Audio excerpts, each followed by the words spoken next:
അപ്പോൾ രാവിലെ ഒന്ന് ബ്രഷ് ചെയ്തിട്ട് അപ്പാർട്ട്മെന്റ് ടെറസിന്റെ മേലേക്ക് ഒന്ന് വന്നതാണ്. വേറെ ഒന്നുമല്ല, ഇന്ന് ഭയങ്കര സന്തോഷത്തിലാണ്. ഫസ്റ്റ് ഓഫ് ഓൾ കുറേ ദിവസത്തിന് ശേഷമാണ് നമ്മളൊരു വീഡിയോ ചെയ്യണത്. അതുമാത്രമല്ല, ഏകദേശം ഒരു 4 ദിവസം ന്യൂ ഇയർ പ്രമാണിച്ചിട്ട് ലീവ് കിട്ടിയിട്ടുണ്ട്. അപ്പോൾ അതിൻ്റെ ഒരു സന്തോഷമുണ്ട്. അപ്പോൾ അതിൻ്റെ കൂടെ ഒരു ചെറിയൊരു വീഡിയോ ചെയ്യാമെന്ന് വിചാരിച്ചു. ഫസ്റ്റ് ഓഫ് ഓൾ എല്ലാവർക്കും ഹൃദയം നിറഞ്ഞ പുതുവത്സര ആശംസകൾ. നമ്മൾ 2024 ഇതാ വിട പറയുകയാണ്. ഇന്ന് രാത്രി 12 മണിക്ക് ശേഷം നമ്മൾ 2025 നമ്മൾ കാലെടുത്ത് വെക്കുകയാണ്.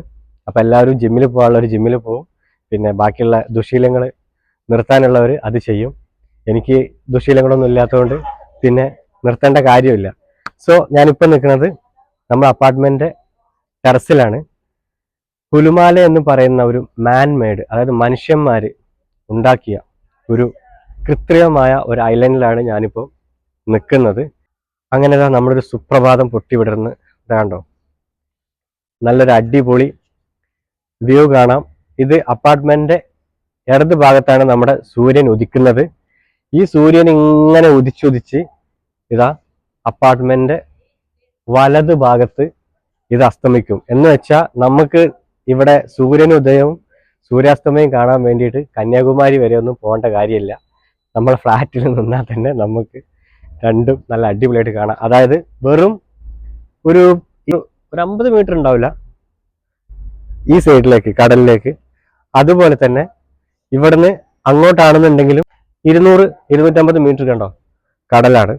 അപ്പോൾ സൂര്യൻ ഉദിക്കുന്നതും അസ്തമിക്കുന്നതും ഒക്കെ നമുക്ക് വളരെ പെർഫെക്റ്റ് ആയിട്ട് ഏത് സമയം നമുക്ക് ഇരുന്നിട്ട് കാണാം. ഈവൻ ബാൽക്കണിയിലാണെങ്കിലും കാണാൻ പറ്റും. അതുപോലെ തന്നെ ആ സൈഡിലാണെന്നുണ്ടെങ്കിൽ നമുക്ക് ഏകദേശം ഒരു 1/2 കിലോമീറ്റർ പോയിട്ടുണ്ടെങ്കിൽ ആ സൈഡിലും നമുക്ക് കടലാണ്. ആ കാണുന്നതാണ് വലാന ഇന്റർനാഷണൽ എയർപോർട്ട്. ഓക്കെ, അവിടെ നമുക്ക് വിമാനം ഇറങ്ങുന്നതും പൊങ്ങുന്നതും എല്ലാം നമുക്ക് ഇവിടെ നിന്നിട്ട് നമുക്ക് കാണാൻ പറ്റും. വലാന ഇന്റർനാഷണൽ എയർപോർട്ടിൽ 2 തരം വിമാനമുണ്ട്. ഓക്കെ, നമുക്ക് വെള്ളത്തിലൂടെയും കരയിലൂടെയും ആകാശത്തിലൂടെയും പോകാൻ പറ്റുന്ന സീ പ്ലെയിനുകൾ നമുക്കറിയാം. കേരളത്തിലൊക്കെ ഇപ്പോൾ വന്നിട്ട് ഒരുപാട് കോൺട്രവേഴ്സി ആയി. ഒരു പ്ലെയിൻ കേരളത്തിൽ വന്നിട്ട് പോലും ഭയങ്കര അടിയും പിടിയും ഒക്കെ ആയ ഒരു സംഭവമാണ് അത്. അപ്പോൾ അതിൻ്റെ കൂടുതൽ ഡീറ്റെയിൽസ് ഒക്കെ ഞാൻ എന്തായാലും വരുന്ന വീഡിയോസിൽ നിങ്ങൾക്ക് ഞാൻ പറഞ്ഞുതരും, ഇവിടുത്തെ എല്ലാ കാര്യങ്ങളും. അപ്പോൾ നമ്മുടെ വ്ളോഗ്, നമ്മൾ ഓൾ ഇന്ത്യ ട്രിപ്പിന് ശേഷം നമ്മുടെ വ്ളോഗ് ഞാനിതാ റീസ്റ്റാർട്ട് ചെയ്യുകയാണ്. ഓരോരോ വിശേഷങ്ങളുമായിട്ട് ഞാൻ എന്തായാലും നിങ്ങളുടെ മുമ്പിൽ വരുന്നതാണ്.